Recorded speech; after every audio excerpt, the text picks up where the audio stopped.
ಕನ್ನಡದ ಅತಿ ದೊಡ್ಡ ನಾಯಕಿಯಾಗಿ ಹೆಸರು ಮಾಡಬೇಕು ಅಂತ ಕಂಡುಕೊಂಡಿದ್ದಂಥ ಈ ನಟಿ ಇದೀಗ ಒಂದು ಸಿನಿಮಾದಲ್ಲಿ ಕೂಡ ಇವರು ಅಭಿನಯ ಮಾಡಿದರು. ಆದರೆ ಈ ನಟಿ ಇದೀಗ ನೇಣು ಬಿಗಿದಂಥ ಸ್ಥಿತಿಯಲ್ಲಿ ಈಗ ಪತ್ತೆಯಾಗಿರುವಂಥ ಘಟನೆ ನಡೆದಿರುವಂಥದ್ದು. ಸದ್ಯ ಈಗ ಇವರ ತಂದೆ ತಾಯಿ ಕೂಡ ಗಂಡನ ಮನೆಯವರಿಗೆ ಕೆಲಸವನ್ನು ಮಾಡಿದ್ದಾರೆ, ಗಂಡನ್ನು ಸಹ ಸೇರಿ ಮಾಡಿದ್ದಾನೆ ಅನ್ನೋ ಆರೋಪವನ್ನು ಸಹ ಮಾಡಿರುವಂಥದ್ದು. ಯಾರು ಈ ಕನ್ನಡದ ನಟಿ ಅಂತ ನೋಡೋಣ ಬನ್ನಿ. ಅದಕ್ಕೂ ಮುನ್ನ ಚಾನಲ್ಸು ಕೂಡ ಸಬ್ಸ್ಕ್ರೈಬ್ ಮಾಡ್ಕೊಳ್ಳಿ ಸ್ನೇಹಿತರೆ.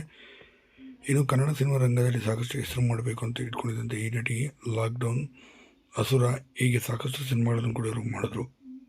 ಇತ್ತೀಚೆಗೆ ಬಂದಂಥ ನಾಗವಲ್ಲಿ ಸಿನಿಮಾದಲ್ಲಿ ಕೂಡ ಇವರು ಅಭಿನಯ ಮಾಡಿದರು ನಾಯಕಿಯಾಗಿ. ಇವರು ಬೇರೆ ಯಾರಲ್ಲ, ಶಹನಾ ಸಾಜದ್ ಅವರು ಇದೀಗ ಅಭಿನಯ ಮಾಡಿರುವಂಥ ನಟಿ. ಇವರು ಇದೀಗ ಕೊನೆಯ ಸೆಳೆದಿದ್ದಾರೆ, ಅಂದರೆ ಆತ್ಮಹತ್ಯೆ ಅನ್ನೋ ರೀತಿಯಲ್ಲಿ ಬಿಂಬಿಸಿದ್ದಾರೆ. ಆದರೆ ಇದು ಯಾವುದೇ ಕಾರಣಕ್ಕೂ ನನ್ನ ಮಗಳು ಆ ರೀತಿ ಮಾಡ್ಕೊಳ್ಳೋಕೆ ಸಾಧ್ಯ ಇಲ್ಲ. ನನ್ನ ಮಗಳು ಎಷ್ಟು ಗಟ್ಟಿ ಅನ್ನೋದು ನಮಗೆ ಚೆನ್ನಾಗಿ ಗೊತ್ತಿದೆ.